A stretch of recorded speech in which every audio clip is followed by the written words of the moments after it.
So hello everyone, welcome to my channel study with Bisu. तो कैसे हैं आप लोग? तो ये इलेक्ट्रिसिटी का लेक्चर नंबर 6 है। तो जिन लोगों ने लेक्चर 1, 2, 3, 4 एंड 5 नहीं देखा है, उसका लिंक मैंने डिस्क्रिप्शन में दे दिया है। और साथ में आप लोग मेरे एक बार चैनल के प्लेलिस्ट को भी विजिट कर लें, वहाँ पे आपको पर्टिकुलरली हर चैप्टर का वीडियोज़ का प्लेलिस्ट मिल जाएगा। ठीक है, तो कॉपी पेन उठा लीजिए और नोट्स बनाना शुरू करिए। तो जो भी मैंने पिछले लेक्चर में पढ़ाया हुआ है उसको मैं शॉर्ट समराइज कर लेता हूँ। तो हम लोगों ने इलेक्ट्रिसिटी को शुरू किया, जिसमें हम लोगों ने स्टडी ऑफ चार्जेस को पढ़ा, फिर हम लोगों ने चार्ज की कुछ प्रॉपर्टीज़ देखा, फिर इलेक्ट्रिक करंट को देखा, फिर इलेक्ट्रिक सर्किट यानी कि किसी भी कंडक्टर में जब चार्ज यानी कि इलेक्ट्रॉन फ्लो करने लगे तो उसी को हम लोग क्या कहते हैं, इलेक्ट्रिक करंट कहते हैं। फिर सर्किट डायग्राम को देखा, देन पोटेंशियल डिफरेंस को देखा, फिर ओम्स लॉ को पढ़ा यानी कि इलेक्ट्रिक करंट और पोटेंशियल डिफरेंस में क्या रिलेशन है। उसके बाद हम लोगों ने ये रिलेशन देखा था कि भी जो होता है डायरेक्टली प्रोपोर्शनल होता है आई के, यानी कि जो पोटेंशियल डिफरेंस अगर हम लोग किसी भी कंडक्टर में बढ़ा दें तो उसके थ्रू करंट जो भी है वो भी बढ़ने लगता है। उसके बाद हम लोगों ने इस कॉन्स्टेंट टर्म को हटाया था। सो v इज इक्वल टू क्या आया था, r इंटू आई। ये r क्या था? तो ये एक रेजिस्टेंस था जो किसी भी कंडक्टर का ऐसा प्रॉपर्टी होता है जो अपने अंदर से फ्लो ऑफ करंट को अपोज करता है। ठीक है, उसके बाद हम लोगों ने फिर इस आर के बारे में यानी कि इस रेजिस्टेंस के बारे में डीपली पढ़ा कि आखिर ये किन किन फैक्टर पे डिपेंड करता है। उसमें हम लोगों ने 3-4 फैक्टर को देखा था। उसके बाद हम लोगों ने रजिस्टर्स के बारे में पढ़ा कि ये रजिस्टर्स किसी भी इलेक्ट्रिक सर्किट में कैसे कंबाइन होते हैं। उसमें हम लोगों ने रजिस्टर इन सीरीज पढ़ा, रजिस्टर इन पैरेलल पढ़ा। तो रजिस्टर इन सीरीज में हम लोगों ने देखा पूरे सर्किट के अक्रॉस जो है करंट सेम होता है लेकिन पोटेंशियल डिफरेंस चेंज हो जाता है। वही पैरेलल में इसके अपोजिट होता है, इसमें करंट चेंज हो जाता है लेकिन पूरे सर्किट के अक्रॉस पोटेंशियल डिफरेंस का जो वैल्यू है वो रजिस्टर के अक्रॉस वो सेम होता है। ठीक है, तो आज हम लोग ये सारे टॉपिक्स को पढ़ेंगे। So what we will learn इस टुडे लेक्चर।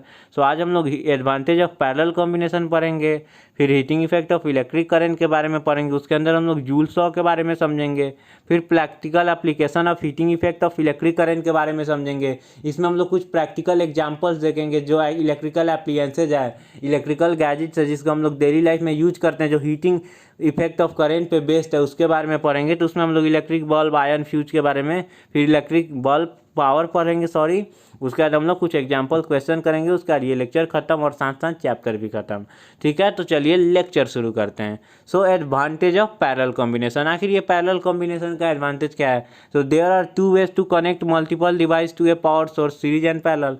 तो जैसा कि हम लोग जानते हैं अगर कोई भी इलेक्ट्रिक सर्किट है तो उसमें हम लोग रजिस्टर का मतलब क्या है? बल्ब हो सकता है, टीवी हो सकता है, फैन हो सकता है, कुछ भी रजिस्टर होगा। ठीक है, तो इसको हम लोग इलेक्ट्रिक सर्किट में दो तरह से कनेक्ट कर सकते हैं, एक सीरीज और एक पैरेलल। लेकिन जो पैरेलल वाला कंडीशन होता है वो बेस्ड होता है सीरीज से, इसको हम लोग समझेंगे इसमें। ठीक है, since in parallel connection either all devices are on और all are off, but in parallel connection devices can be selectively switch on. अब देखो ये सीरीज कॉम्बिनेशन है, ठीक, ये पैरेलल कॉम्बिनेशन है। मानो यहाँ पर मैंने एक स्विच को लगा दिया, ठीक है, ये स्विच को मैं जो ऑफ करूँगा तो क्या ये इसके क्रॉस भी करंट नहीं पहुँचेगा, इसके भी क्रॉस नहीं, इसके क्रॉस, यानी तीनों फ्यूज यानी कि तीनों ऑफ हो जाएगा। वही इसमें देखो इस तीनों के क्रॉस हम लोग पार्टिकुलर स्विच लगा सकते हैं। इसको ऑफ करेंगे तो सिर्फ इसके थ्रू इलेक्ट्रिक करंट पास नहीं होगा, बाकी इस दोनों के तो क्रॉस पास होगा, एकदम होगा। तो ये एक एडवांटेज हो जाता है पैरेलल कॉम्बिनेशन का।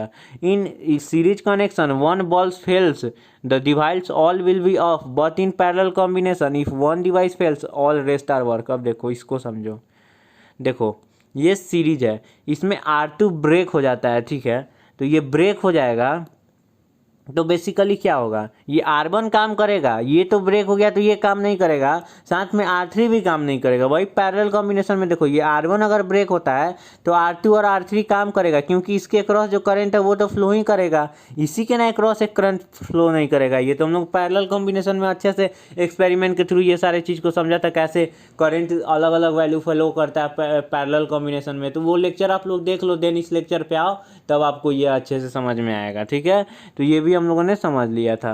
In series connection all devices will get same current, in parallel connection different devices have different need in current for proper working. देखो ये जो सीरीज कॉम्बिनेशन है, देखो इसमें क्या होगा, पूरे के क्रॉस करंट का वैल्यू सेम होगा। हम लोगों ने पढ़ा था जब सीरीज में रजिस्टर ज्वाइंट होते हैं तो करंट सेम होता है, ठीक। लेकिन अब आप देखो इलेक्ट्रिकल जो येलो वाला बल्ब है और जो आज का जो ज़माना का एलईडी बल्ब है, उस दोनों में डिफरेंस है कि नहीं। किसी को ज़्यादा चाहिए और किसी को कम चाहिए, किसी को ज़्यादा एनर्जी चाहिए और किसी को कम एनर्जी चाहिए बल्ब ग्लो करने के लिए, ठीक है।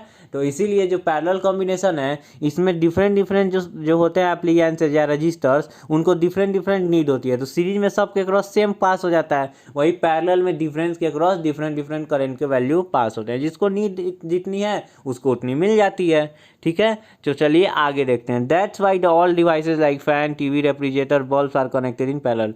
तो जैसा इसी कारण की वजह से जितना भी हम लोग के जो घर में वायरिंग होता है, क्या आप एक जो अपने रूम का बल्ब है उसको ऑन करते तो क्या फैन, टीवी वगैरह सारा चीज़ ऑन हो जाते हैं? तो ऐसा नहीं होता है। आप सिर्फ एक बल्ब को ऑन करेंगे तो सिर्फ बल्ब ऑन होगा। इसका मतलब क्या है, हम लोग के घर में जो वायरिंग हो रखा है वो पूरा पैरेलल कॉम्बिनेशन में वायर्ड है। तो आई होप आपको ये अच्छे से सारा चीज़ समझ में आ गया होगा या फिर एडवांटेज ऑफ पैरेलल कॉम्बिनेशन है क्या, ठीक है। तो चलिए आगे चलते हैं। So heating effect of electric current. आखिर ये होता क्या है? अब इलेक्ट्रिक करंट चार्ज हम लोग पढ़ रहे थे, आप मीटर, वोल्ट मीटर, रजिस्टर पढ़ रहे थे। आखिर ये हीटिंग इफेक्ट कहाँ से आ गया भाई? चलो इसको समझ लेते हैं। So if the conductor is purely resistive, the source of energy continuously dissipated, waste in form of heat, this is known as the heating effect of electric current. अब देखो इसके लिए कॉन्सेप्ट आपको छोटा सा समझना होगा। मानो ये एक कंडक्टर है, ठीक, इसका हाई रेजिस्टेंस है, इस प्योरली रेजिस्टिव, इसका रेजिस्टेंस हाई है। रेजिस्टेंस हाई का मतलब क्या है? इसके थ्रू करंट फ्लो नहीं होगा। करंट फ्लो नहीं होने का मतलब क्या है? चार्ज फ्लो नहीं होगा, इलेक्ट्रॉन फ्लो नहीं होगा। तो देखो यहाँ पर एक मान लो ये इलेक्ट्रॉन है, ये इसमें फ्लो करना चाहता है। जब इसको हम लोग सेल से कनेक्ट करते हैं तो सेल से जब इसको हम लोग कनेक्ट कर दिए तो सेल एनर्जी दे रहा है, एनर्जी दे रहा है तभी ना इलेक्ट्रॉन फ्लो कर रहा है। लेकिन ये तो है रेजिस्टिव यानी कि हाई रेजिस्टेंस है, तो बेसिकली ये इलेक्ट्रॉन्स जो है आके टकरा जाते हैं इसके एटम्स में, ठीक है, और आपस में कोलाइड करने लगते हैं। अब कंटिन्यूअसली देखो, अब इलेक्ट्रॉन्स को तो हम लोगों ने सेल से एनर्जी दे दिया। अब उसके पास आपको 9th क्लास में अच्छे से पढ़ चुके हो, मूविंग ऑब्जेक्ट के पास काइनेटिक एनर्जी होता है। और ये भी आप लोग जानते हो कि एनर्जी कभी भी कंजर्व रहता है, कभी वेस्ट नहीं होता है। Energy never can be created, never can be destroyed, ठीक है। तो ये इलेक्ट्रॉन जब आके टकराता है तो इनिशियली ये रुक जाता है। तो बेसिकली यहाँ पर होता क्या, सेल से तो हम लोगों ने एनर्जी दिया इलेक्ट्रॉन को, इलेक्ट्रॉन मूव किया काइनेटिक एनर्जी। अब वो जैसे यहाँ टकराता है वो काइनेटिक एनर्जी तुरंत चेंज होता है हीट एनर्जी में। तो इसी कारण के वजह से जो इलेक्ट्रिक करंट है उसके वजह से किसी कंडक्टर में हीट जनरेट हो जाता है। अब इसको एक तरह से आपको समझो, आपका जो फ़ोन है उसको आप इनिशियली में जब यूज करते हो तो वो गर्म नहीं होता है, वही कुछ टाइम के बाद गर्म हो जाता है। वही आयन को देख लो, ये सारा कॉन्सेप्ट आगे समझते रहेंगे। तो बेसिकली यहाँ पे आपको ये चीज़ क्लियर हो रहा है heating effect of electric current क्या है। आई होप आपको ये इस एग्जाम्पल से अच्छे से समझ में आया होगा। क्या इसका कोई फार्मूला होता है? तो अभी तक तो हम लोगों ने इलेक्ट्रिसिटी में कुछ एनर्जी का फार्मूला पढ़ा नहीं है। सो हम लोगों ने क्या वर्क डन के बारे में पढ़ा था? हाँ, पिछले हम लोग पोटेंशियल डिफरेंस में पढ़ा था, V is equal to work done upon per unit charge, यानी कि वर्क डन अपन चार्ज। क्या इसके बेसिस पे हम लोग लिख सकते हैं W is equal to V Q, Q इधर आके मल्टीप्लाई में हो जाएगा तो V is equal to W Q, work done is equal to energy भी हो सकता है। यानी पोटेंशियल डिफरेंस यहाँ पर सेल क्या कर रहा है, वो एनर्जी ना कर रहा है उस चार्ज को फ्लो कराने के लिए, तो यहाँ पर इसको हम लोग एनर्जी भी लिख सकते हैं, यानी कि E is equal to V Q, work done equivalent to energy, therefore heat produce in a resistance H is equal to V Q. अब यहाँ पे एनर्जी क्या है, किस फॉर्म में है, हीट के फॉर्म में रिलीज हो रहा है, तो यहाँ पर E के जगह हम लोग H भी लिख सकते हैं, तो H is equal to V Q. तो देखिए यहाँ तक हम लोगों ने ये इक्वेशन ला लिया, ठीक है। अब इस इक्वेशन को हम लोग आसान से इक्वेट करेंगे और फार्मूला निकालते चलेंगे, ठीक है। तो पहला हीट का फार्मूला क्या होगा, ठीक है। आप देखो Q के जगह, क्या Q के जगह I इंटू टी आप लोग लिख सकते हो, ऑफकोर्स लिख सकते हो। I इज इक्वल टू क्या होता है, Q अपॉन टी होता है, यानी कि charge flow upon time taken होता है। So Q is equal to क्या हो जाएगा, current into time taken. So is equal to क्या हो जाएगा, यहाँ Q के जगह हम लोग क्या पुट कर देंगे value, I into T. So V तो एज इट इज आ जाएगा और Q के जगह I इंटू टी। तो पहला इक्वेशन ये हो गया हीट का, एक फॉर्मूला ये हो गया हीट निकालने का। दूसरा भी क्या हम लोग लिख सकते हैं, सो हम लोग I is equal to V upon R कर सकते हैं, ओम्स लॉ हम लोगों ने पढ़ा हुआ है अच्छे से। सो I का वैल्यू जो है, I के जगह हम लोग क्या रख देंगे, V अपॉन आर। तो एक V और दो V मिलके क्या हो जाएंगे, V स्क्वायर, और T का T एज इट इज और अपॉन आर आ जाएगा। तो ये भी दूसरा फार्मूला। अब आप लोग ये क्वेश्चन जरूर करोगे कि इतना सारा हम लोग फार्मूला क्यों निकाल रहे हैं। तो देखो, अगर क्वेश्चन में आपको मान लो कि रेजिस्टेंस नहीं दिया हुआ है और हीट पूछ रहा है, तो आप इस तरह ये फार्मूला का यूज कर सकते हो। वही कर, अगर आपको क्वेश्चन में रेजिस्टेंस दिया हुआ है और करंट का वैल्यू नहीं दिया हुआ है, हीट निकालना है, तो ये फार्मूला यूज कर सकते हो। तो आप क्वेश्चन के बेसिस पे आप लोग अपना फार्मूला डिराइव कर सकते हो, ठीक है। इसके बाद एक और फार्मूला हम लोग पढ़ेंगे हीट का, तो by using Ohm's law V equal to I into R होता है, तो वही हम लोग V के जगह आई आर भी रख सकते हैं और आई टी तो एज इट इज आ ही जाएगा, तो सो आई इंटू आई क्या हो जाएगा, आई स्क्वायर हो जाएगा और आर टी हो जाएगा, ठीक है। और ये जो इक्वेशन है ये तीसरा इक्वेशन हो गया हीट निकालने का, ठीक है। इसमें हम लोग अगर पोटेंशियल डिफरेंस नहीं दिया हो, करेंट रेजिस्टेंस और टाइम टेकन दिया हो और हीट निकालना हो, तो इस फॉर्मूला का यूज करके हम लोग आसानी से निकल सकते हैं। अब देखो यहाँ पर एक इंटरेस्टिंग चीज, ये जो इक्वेशन है इसको हम लोग क्या कहते हैं, इस इक्वेशन को हम लोग जानते हैं this is known as the Joule's law of heating. ये जो इक्वेशन है इसको कहा जाता है जूल्स लॉ ऑफ हीटिंग, ठीक है। ये आखिर स्टेट करता है, ये Joule's law of heating state क्या करता है, heat produced in a resistor directly proportional to the square of current. जो हीट अगर किसी रजिस्टर में या किसी भी इलेक्ट्रिकल अप्लायंसेज में प्रोड्यूस हो रहा है, अगर इलेक्ट्रिक करंट प्रोड्यूस कर रहे हैं तो वो डायरेक्टली प्रोपोर्शनल होता है स्क्वायर ऑफ आई, यानी कि आई, यानी जिस अगर इलेक्ट्रिक सर्किट में मान लो हम लोग को हीट ज़्यादा प्रोड्यूस करना है, वो रेजिस्टिव तो है ही, और उसके अंदर जितना ही हम लोग करंट देंगे ज़्यादा उतना ही वो हीटअप होगा।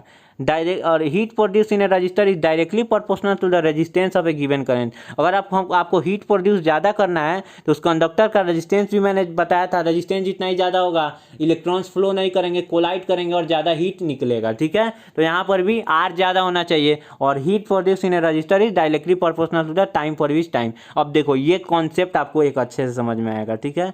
मैं आपको समझाने का एकदम ईजी वे में कोशिश करूँगा। पहले तो हम लोगों ने देखा H directly proportional to I square, so उसके बाद हम लोगों ने दूसरा क्या देखा, H directly proportional to R, ठीक। अब हम लोगों ने तीसरा क्या देखा, H directly proportional to T. देखो क्या फ़ोन आपका इनिशियल में कॉल अगर लगाओ और 30 सेकेंड बाद हुआ है तो क्या हीट होता है, ऑफ कोर्स नो, नहीं हीट होता है, ठीक। अगर वही आप उसको 1-2 घंटे तक यूज करो, बात करो कॉल पे, तो क्या वो हीट होता है, तो आपका आंसर ऑफ कोर्स यस होगा। सो इससे आप लोग ये भी कंक्लूड कर सकते हो कि टाइम जितना ही ज़्यादा होगा किसी रजिस्टर्स में, कि जितना देर तक उसके थ्रू करंट फ्लो होगा, जितना टाइम जो होगा वो उसके प्रोपोर्शनल होगा, यानी कि जितना ही देर हम लोग इलेक्ट्रिकल अप्लायंसेस को यूज करेंगे उतना ही वो हीट होगा। और किसी रजिस्टर का रेजिस्टेंस जितना ही ज़्यादा होगा वो उतना ही हीट प्रोड्यूस करेगा। इसी रजिस्टर के क्रॉस हम लोग जितना भी आई जितना ज़्यादा देंगे उतना ही उसके थ्रू हीट भी ज़्यादा प्रोड्यूस होगा। So basically Joule's law of heating का यही एक इक्वेशन है, यानी V is equal to I square into R T, और इसके ये 3 स्टेटमेंट हैं। आप लोग अच्छे से पढ़ लेना, इस पे न्यूमेरिकल क्वेश्चन आते हैं और आगे लेक्चर में मैं तो कराऊंगा ही। सो चलिए आगे चलते हैं। सो अब कुछ प्रैक्टिकल एप्लीकेशन देखते हैं इसी heating effect of electric current के। अब हम लोगों ने तो देख लिया इलेक्ट्रिक करंट की वजह से जो है हीट भी प्रोड्यूस हो जाता है, तो क्या इसका एप्लीकेशन है, क्या हम लोग डेली लाइफ में इसको यूज कर सकते हैं। तो आप क्या रिलेट कर पा रहे हो मैं क्या कहना चाह रहा हूँ, रिलेट करो जरा सा, ठीक है। आप लोग इलेक्ट्रिक आयन को यूज करते हो, वो क्या होता है, हम लोग वो हीट पे ही बेस्ड है। जब हम लोग हीटर यूज करते हैं वो हीट पे ही बेस्ड है। उसमें हम लोग क्या करते हैं, देखते हो आप इलेक्ट्रिक करंट सप्लाई करते हो, जब आप उसको बोर्ड से कनेक्ट करते हो तो वो हीटअप होने लगता है। तो ये हम लोग का एप्लीकेशन हो गया। तो हीटिंग जो इफेक्ट है ये 2 तरह से हम लोग के काम में, 2 तरह से हम लोग इसका यूज है। देखो पहला तो heating effect is desirable in devices like electric heater, ion, electric bulb and electric fuse. देखो ये हीटिंग इफेक्ट ऑफ जो इलेक्ट्रिकल करंट है इसका एप्लीकेशन एक तो हम लोग का डिजायरेबल है, यानी कि हम लोग को उसकी नीड है। अब electric ion for example electric heater, तो इसमें हम लोग को उसकी ज़रूरत है, उसका हम लोग को यूज है। और ये कहीं कहीं पे अनडिजायरेबल भी हो जाता है। Heating effect is undesirable in devices like computer monitor, CRT, TV, refrigerator. अब देखो क्या आप चाहोगे कि आपका फ़ोन या कंप्यूटर गर्म हो, ऑफ कोर्स नहीं चाहोगे। तो क्या होता है वो गर्म हो जाता है, तो ये अनडिजायरेबल है, हम लोग चाह नहीं रहे हैं लेकिन तब भी वो गर्म हो जा रहा है। तो इसका 2 तरह से यूज है, यानी कि एक साइड इफेक्ट भी है और एक गुड इफेक्ट भी है, ठीक है। चलिए तो इसके कुछ एप्लीकेशन है। The heating effect of electric current is used in following application. तो बेसिकली 3 NCERT में एप्लीकेशन दिया हुआ है, उसके बारे में हम लोग पढ़ लेते हैं। सो चलिए शुरू करते हैं। So electric bulb, when electric energy is supplied to an electric bulb the filaments get heated because of it gives light. The heating electric bulb happens because of heating effect of electric current. The filament bulb is generally made up of tungsten metal having melting point equal to 30 3380 degree Celsius. देखो जो electric bulb होता है, जो आप पुराने ज़माने का देखते होगे, एडिसन का ज़माना का, तो उसमें आप लोग क्या एक चीज़ नोटिस करते हैं, उसमें एक फिलामेंट लगा होता है। जब हम लोग स्विच को ऑन करते हैं तो वही पहले रेड हो जाता है, फिर अचानक से येलो हो जाता है और ग्लो करने लगता है। तो वो देखो वो टंगस्टन का बना होता है। ठीक, इलेक्ट्रिक बल्ब में एक मटेरियल होता है जिसको टंगस्टन कहते हैं। ठीक है, ये टंगस्टन जो क्या होता है, जब इसको ये तो पहला इसका लेंथ ज़्यादा होता है। ठीक, लेंथ ज़्यादा होता है और ये बहुत ज़्यादा रेजिस्टिव होता है। अब हम लोगों ने पीछे वाले लेक्चर में याद है आपको मैंने पढ़ाया था कि हीटिंग जो डिवाइसेज होते हैं उसमें हम लोग अलॉय का यूज करते हैं। क्यों? क्योंकि उनका मेल्टिंग पॉइंट हाई होता है। उनको ज़्यादा भी करंट दें और ज़्यादा भी हीट करें तो वो आसानी से मेल्ट नहीं होते हैं, उनका मेल्टिंग पॉइंट मेटल से ज़्यादा होता है। तो इसीलिए हम लोग इलेक्ट्रिक बल्ब में टंगस्टन जो कि एलॉय है उसका यूज करते हैं। उसमें हम लोग जब इलेक्ट्रिक करंट देते हैं तो वो हीट जनरेट होता है और वही हीट जो है फाइनली लाइट में चेंज हो जाता है। और ये मेल्ट भी आसानी से नहीं होता है क्योंकि इसका ये एलॉय है टंगस्टन और इसका मेल्टिंग पॉइंट बहुत ज़्यादा होता है। ठीक है, अब इलेक्ट्रिक आयन के बारे में पढ़ेंगे। तो देखो इलेक्ट्रिक आयन जो है, ये इलेक्ट्रिक आयन जब कनेक्ट होता है इलेक्ट्रिक सर्किट, यानी कि जब हम लोग इसको जो अपने जो इलेक्ट्रिसिटी का बोर्ड है जब उससे हम लोग कनेक्ट कर देते हैं तो इसमें एक एलिमेंट लगा होता है। देखो आयरन का बेस देखो वही ना हीट होता है, ऊपर वाला तो पार्ट हीट होता नहीं है। तो बेसिकली वहाँ पर एक एलिमेंट लगा होता है। ठीक है, जो एक मटेरियल होता है जो कि एलवाई होता है। ठीक है, अब देखो उसके थ्रू जब हम लोग इलेक्ट्रिक करंट जब फ्लो कराते हैं तो वो बहुत ज़्यादा हाई रेसिस्टिव होता है। ठीक, तो वो गर्म होने लगता है और गर्म हो जाने के बाद उससे हम लोग अपना क्लॉथ आयन कर पाते हैं। ठीक है, और उसके अंदर जो मटेरियल यूज होता है उसको हम लोग एलिमेंट कहते हैं। ठीक है, वो हाई रेजिस्टिव होता है। ठीक है, तो आई होप आपको ये दो एप्लीकेशन अच्छे से समझ में आया होगा। चलिए लास्ट हम लोग एप्लीकेशन देखते हैं। So electric fuse, electric fuse देखो इसको मैं ऐसे ही समझा देता हूँ। देखो अभी तो हम लोग एमसीबी यूज़ कर रहे हैं, लेकिन पुराने ज़माने में हम लोग एमसीबी का यूज़ नहीं करते थे। एमसीबी के बारे में हम लोग कुछ नहीं जानते। तो देखो आज भी बहुत जगह यूज होता है। ये फ्यूज वाला प्लग होता है, उसमें हम लोग एक वायर को लगाते हैं। ठीक है, ये जो वायर होता है इसका मेल्टिंग पॉइंट बहुत लो होता है। देखो अब इस चीज़ को समझो, इस वायर में मानो 5 एम्पियर का करंट फ्लो कर रहा है। ठीक है, 5 एम्पियर का करंट फ्लो कर रहा है तो ये वायर जो है ये 2 डिग्री सेल्सियस हीट हो रहा है। ठीक है, 2 डिग्री सेल्सियस इसका टेम्परेचर है। ठीक, अब ये 3 डिग्री पे मेल्ट कर जाता है। ठीक, ये मटेरियल हम लोगों ने लगाया है फ्यूज में, इलेक्ट्रिक फ्यूज में, इसके थ्रू 5 एम्पियर का जब करंट फ्लो करता है तो 2 डिग्री सेल्सियस इसका टेम्परेचर होता है। और जैसे ये 2 से बढ़ेगा ये मेल्ट हो जाएगा, ब्रेक हो जाएगा, तो जिससे इलेक्ट्रिक सर्किट इनकम्प्लीट हो जाएगा और इलेक्ट्रिक करंट फ्लो नहीं होगा। ठीक है, तो देखो जब ये 5 एम्पियर से जब ये 6 एम्पियर हो जाता है तो निश्चित है ये टेम्परेचर बढ़ जाएगा। तो जैसे ही टेम्परेचर जैसे ही ये करंट बढ़ता है टेम्परेचर बढ़ते ही ये मेल्ट हो जाता है, जिसके वजह से क्या हो जाता है, सर्किट इनकम्प्लीट हो जाता है। अब जो वो चीज़ हम लोग का 5 एम्पियर पे वर्क कर रहा था वो चीज़ तो सेफ हो गया, जैसे ही 6 एम्पियर हुआ वो फ्यूज मेल्ट हो गया, सर्किट इनकम्प्लीट हो गया। तो हम लोग इसका यूज कहाँ करते हैं, इलेक्ट्रिकल एप्लायंसेज को सेव करने में। तो आई होप आपको ये अच्छे से सारा चीज़ समझ में आ गया होगा। ठीक है, अब इस चैप्टर का लास्ट टॉपिक हम लोग पढ़ते हैं इलेक्ट्रिक पावर। सो ये क्या होता है तो चलिए इसको समझते हैं। So electric energy is consumed और dissipated per unit time in electric circuit is called electric power. देखो इलेक्ट्रिक एनर्जी जो होता है वो 1 सेकेंड में कितना वेस्ट हुआ। अब देखो पोटेंशियल डिफरेंस है सेल का है, सेल जब है सेल क्या करता है, एक एनर्जी ही ना देता है जिसकी वजह से किसी भी कंडक्टर में चार्ज फ्लो होता है। तो वो 1 सेकेंड में जितना चार्ज उसके थ्रू फ्लो हुआ और उस फ्लो करने में जितना एनर्जी वेस्ट हो गया उस चार्ज को फ्लो करने में, उसी को हम लोग पावर कहते हैं। तो क्या इसका भी कुछ फार्मूला हो सकता है, तो इक्वेशन से ये डेफिनेशन से ही क्लियर हो रहा है। सो पी इक्वल तो क्या हो जाएगा, एनर्जी अपॉन टाइम। सो ई के जगह हम लोगों ने पीछे वाले में पढ़ा था ई और एच और डब्ल्यू इक्वल तो हम लोगों ने पढ़ा था। तो पहला हम लोगों ने पढ़ा था वी आई टी, तो वी आई टी रखेंगे, ई का जगह वैल्यू को हम लोग सब्स्टिट्यूट करेंगे, वी आई टी लिखेंगे, ये टी से ये टी कट हो जाएगा। ठीक है, तो पहला पावर का फॉर्मूला आ जाएगा वी आई। ठीक है, उसी तरह दूसरा हम लोगों ने जूल्स लॉ ऑफ हीटिंग पढ़ा था। सो यहाँ पर एच और एच जो है वो भी तो हीट जो था एनर्जी ही था, तो वो भी एनर्जी ही ना है। तो यहाँ पर ई के जगह हम लोग ये भी रख सकते हैं आई स्क्वायर आर टी, तो टी से टी ये भी कट जाएगा, तो पावर का दूसरा फॉर्मूला हो जाएगा आई स्क्वायर इंटू आर। ये न्यूमेरिकल करोगे आपका कॉन्सेप्ट क्रिस्टल क्लियर हो जाएगा। ठीक है, जो इलेक्ट्रिक पावर है इसका ऐसा यूनिट जो होता है वो वाट होता है, इसको हम लोग वाट में मेजर करते हैं। सो जो वाट होता है वो यूनिट वो बहुत स्मॉल यूनिट होता है। सो इसीलिए हम लोग जो एक्चुअल प्रैक्टिस है उसमें हम लोग इसका लार्जर यूनिट यूज करते हैं जिसको हम लोग किलो वाट कहते हैं, और it is equal to the 1000 watt, यानी कि एक जो 1000 वाट्स जो है वो मिलकर 1 किलोवाट बनाता है। जो हम लोग का वाट होता है वो स्मॉल यूनिट होता है, ठीक है। तो इसीलिए हम लोग जो प्रैक्टिकल डेली लाइफ में जो इसका यूज करते हैं वो हम लोग इसका यूनिट जो है किलोवाट में मेजर करते हैं, ठीक है। और 1 किलोवाट इक्वल टू कितना वाट होता है, सो 1000 वाट, ठीक है। यहाँ पर एक फैक्ट है उसको समझते हैं।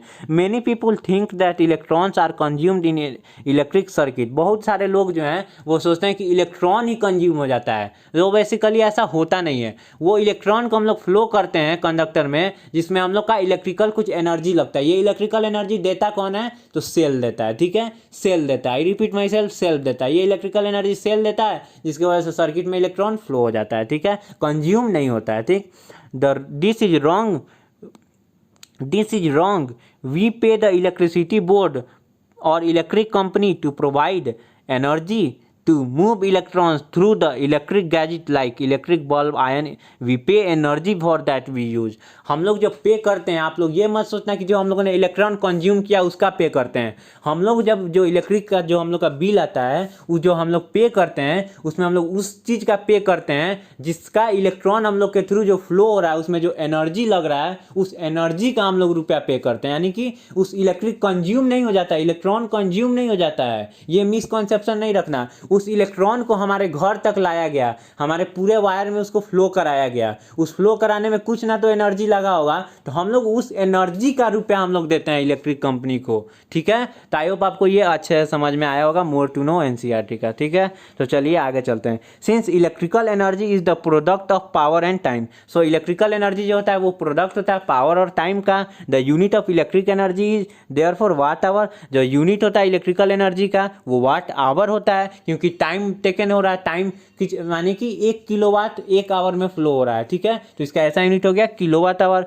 1 watt hour is the energy consume when 1 watt of power is used for 1 hour. अब आपसे कोई पूछ दे डिफाइन 1 वाट आवर, तो आप लोग क्या डिफाइन करोगे? तो डिफाइन करना, जब 1 वाट को हम लोग 1 घंटा तक यूज करेंगे तो उसको हम लोग कहेंगे 1 watt hour. The commercial unit of electric energy is kilowatt hour, commonly known as unit. जो हम लोग का कमर्शियल जो बिल आता है, आप लोग देखते हो यूनिट पर रुपया रहता है। जैसे हम लोग का बिल आता है 200 यूनिट, 240 यूनिट, 800 यूनिट, तो यूनिट पर आता है। एक यूनिट का कोई फिक्स प्राइस होता है, फॉर एग्जांपल 6 रुपया होता है मान लो 1 यूनिट का प्राइस, तो ये एक फिक्स प्राइस होता है, ठीक है। तो आई होप आपको ये सारा चीज़ समझ में आ रहा है। और बहुत जगह ये क्वेश्चन आ जाता है कि 1 किलोवाट आवर जो है इसको जूल में इसको कन्वर्ट करो, इसका जूल में कितना वैल्यू होगा, ठीक है। तो 1 किलोवाट आवर का मतलब क्या है? 1 किलोवाट का मतलब पहले बताओ आप क्या होगा? इसको हम लोग क्या 1000 वाट लिख सकते हैं? ऑफ कोर्स लिख सकते हैं। 1 आवर का मतलब क्या होगा?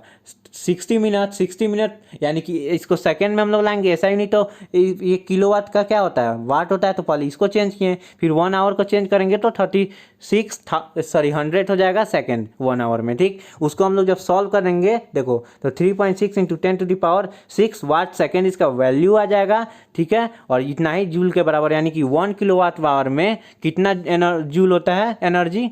तो 3.6 × 10⁶ जूल, ठीक है। तो आई होप आपको यहाँ तक सारा चीज़ एकदम अच्छे से समझ में आया होगा। सो यहाँ पर अगर हम लोग फैक्ट को जानेंगे, देन हम लोग कुछ न्यूमेरिकल क्वेश्चन करेंगे, उसके बाद ये लेक्चर और ये चैप्टर खत्म हो जाएगा।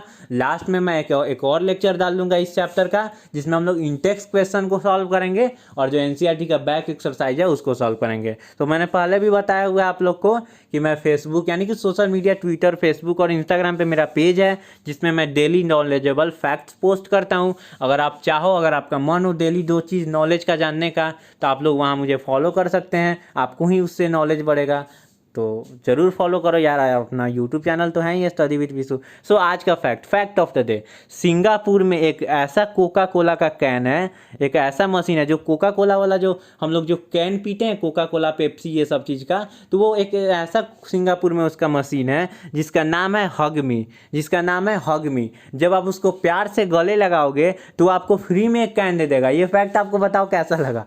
इंटरेस्टिंग लगा कि नहीं? तो ये भी एक फैक्ट है। आई होप आपको ये इंटरेस्टिंग जरूर लगा होगा, ठीक है। तो चलिए, क्या अभी तक आप लोग सोच रहे हो कि अभी तक मेरे चैनल को सब्सक्राइब नहीं किया? तो ज़रूर सब्सक्राइब कर लो यार, आपके एक सब्सक्राइब से मेरा भी मोरल बूस्ट होता है। ज़रूर वीडियोस को लाइक करो मेरे, अगर आपको अच्छा लग रहा है, समझ में आ रहा है तो बेल बटन को दबा दो, जिससे मैं जो भी नया लेक्चर अपलोड करूँ उसका नोटिफिकेशन आपको मिल जाए, ठीक है। तो चलिए क्वेश्चन को सॉल्व करते हैं। सो एनसीईआरटी के बुक से एग्जाम्पल 12.10 तो चलिए इस क्वेश्चन को सॉल्व करते हैं।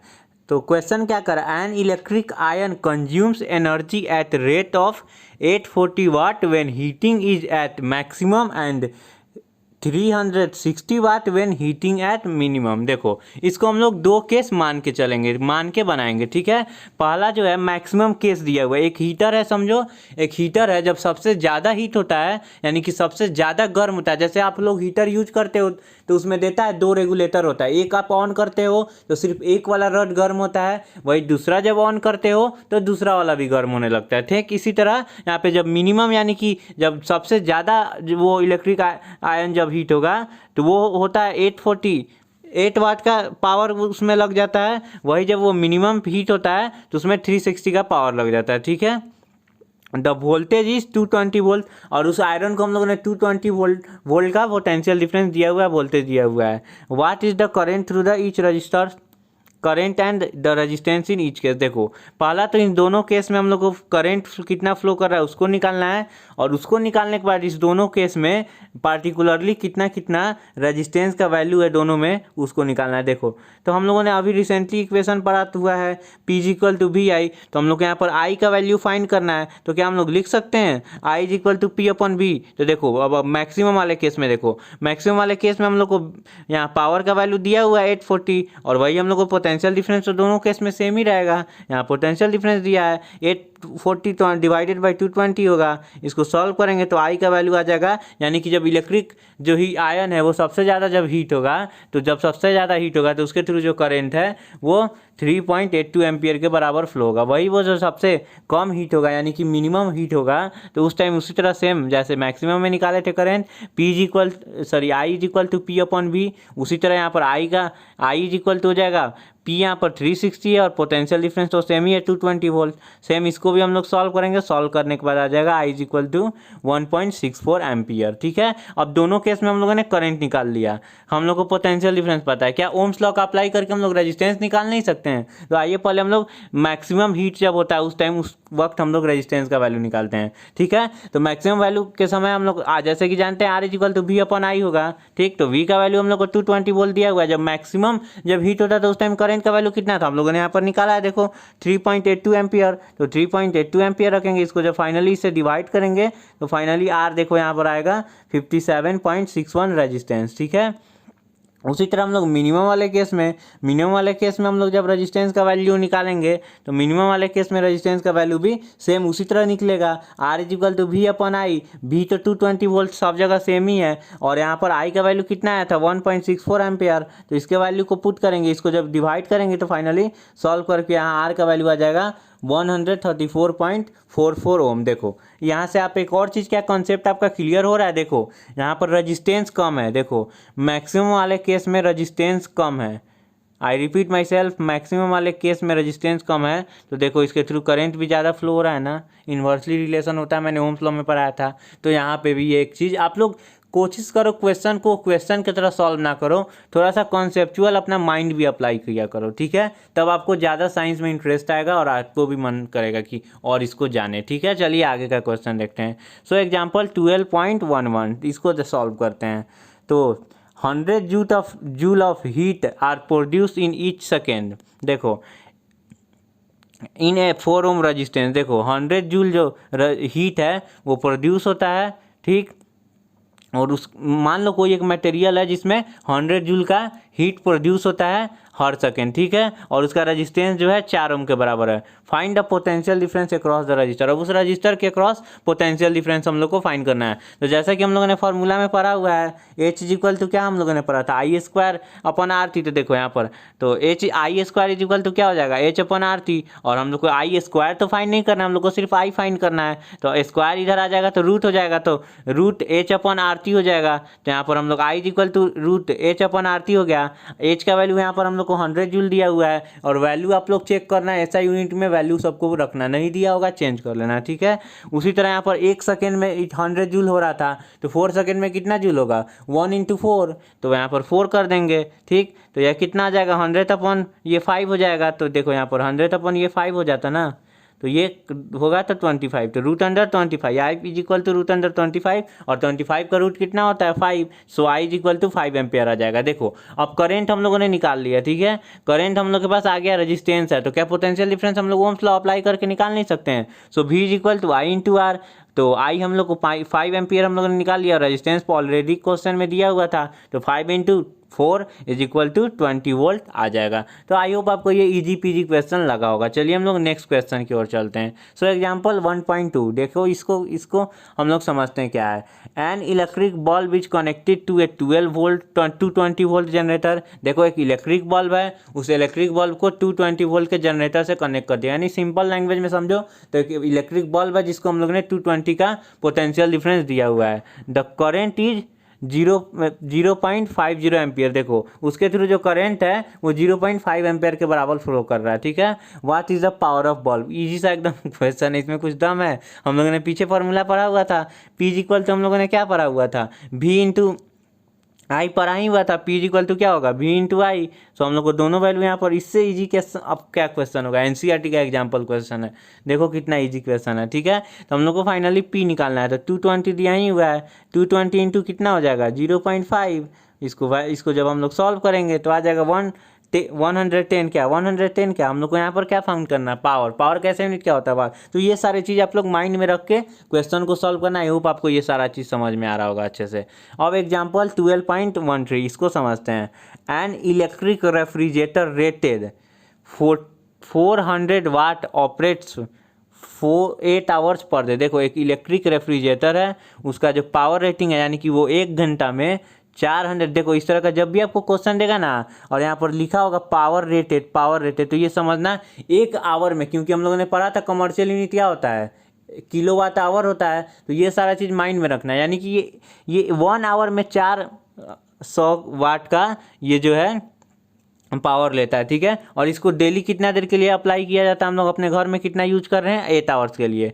What is the cost of energy to operate it for 30 days at RS per kilowatt hour. देखो इसमें हम लोग को पहले क्वेश्चन समझो अच्छे से। एक इलेक्ट्रिक रेफ्रिजरेटर है, उसको अगर 1 घंटा हम चलाते हैं तो वो 400 वाट का पावर लेता है, ठीक है, पावर लेता है। और उसको हम लोग डेली 8 घंटा यूज कर रहे हैं और उसको 1 मंथ तक यूज कर रहे हैं 30 डेज तक। तो उसका कितना हम लोग को प्राइस पे करना होगा अगर 1 किलोवाट आवर का 3 रुपीज़ है। तो देखो इसको तो हम लोग एकदम आसानी से क्वेश्चन को सॉल्व करेंगे, ठीक है। तो we know that power is equal to क्या होता है energy consumed upon time taken. तो पी इज इक्वल टू हम लोग को एनर्जी कंज्यूम निकालना है, ठीक है। So energy consume is equal to क्या हो जाएगा पावर इंटू टाइम टेकन। तो पावर हम लोग का वैल्यू यहाँ पर 400 दिया ही हुआ है, देखो यहाँ पर 400 पर आवर दिया हुआ है, और इंटू डेली हम लोग कितना यूज करते हैं 8 आवर्स के लिए, तो इंटू 8 कर देंगे तो कितना आ गया 3.2 किलोवाट आवर। ये क्या आया, ये हम लोग एक दिन में, आई रिपीट माई सेल्फ, ये हम लोग एक दिन में 3.2 किलोवाट आवर यूज कर रहे हैं, ठीक है। अब एक दिन हम लोग निकाल लिए, अब यहाँ पर कितना दिन के लिए यूज हो रहा है 30 डेज, यानी कि 1 मंथ के लिए, ठीक है। तो 3.2 इंटू 30 कर देंगे सिंपली, तो आ जाएगा 96 किलोवाट आवर। देखो अब एक मंथ में जो रेफ्रिजरेटर हम लोग यूज कर रहे थे वो एक मंथ में 96 किलोवाट आवर एनर्जी जो है कंज्यूम कर लेता है, पावर ले लेता है, ठीक है। अब उसमें हम लोग को क्या करना है, अब यहाँ पर हम लोग को दिया है 1 किलोवाट आवर का 3 रुपया है, तो पूरा हम लोग को कॉस्ट ओवरऑल निकालना है, ठीक है। नॉर्मल यूनिटरी मेथड है, तो एक अगर इसको हम लोग 96 से इंटू 3 मल्टीप्लाई कर देंगे तो कितना आ जाएगा 288 रुपीज़। यानी कि अगर आपके पास एक रेफ्रिजरेटर है जो 400 वाट लेता है पर घंटा और आप उसको डेली 8 घंटा यूज करते हैं, तो एक मंथ का जो आपका इलेक्ट्रिक बिल जो आएगा वो आएगा 288 रुपीज़ का, ठीक है। तो आई होप आपको ये क्वेश्चन ईजी सा लगा होगा और समझ में आ गया होगा। चलिए हम लोग आगे चलते हैं, ठीक है। तो thank you so much. Finally हम लोग का लेक्चर खत्म होता है और साथ ही इलेक्ट्रिसिटी चैप्टर भी खत्म होता है, ठीक है। तो मिलते हैं हम लोग अब इसके NCERT exercise and Intex question solution के साथ। तो चलिए बाय बाय। अगर वीडियो अच्छा लगा हो जरूर लाइक करिए, मेरे चैनल को सब्सक्राइब कर दीजिए, बेल बटन दबा दीजिए, जिससे मैं भी जैसे ही एनसीईआरटी का अपलोड करूँ लेक्चर एक्सरसाइज और इंटेक्स सॉल्यूशन उसका नोटिफिकेशन डायरेक्ट आपको मिल जाए, ठीक है। यहाँ से आप अदर वीडियोज़ को मेरे 1 टैप पे देख सकते हैं और साथ में मेरे यहाँ लोगो पे क्लिक करके 1 टैप में सब्सक्राइब कर सकते हैं। तो बाय बाय, मिलते हैं हम लोग नेक्स्ट लेक्चर में।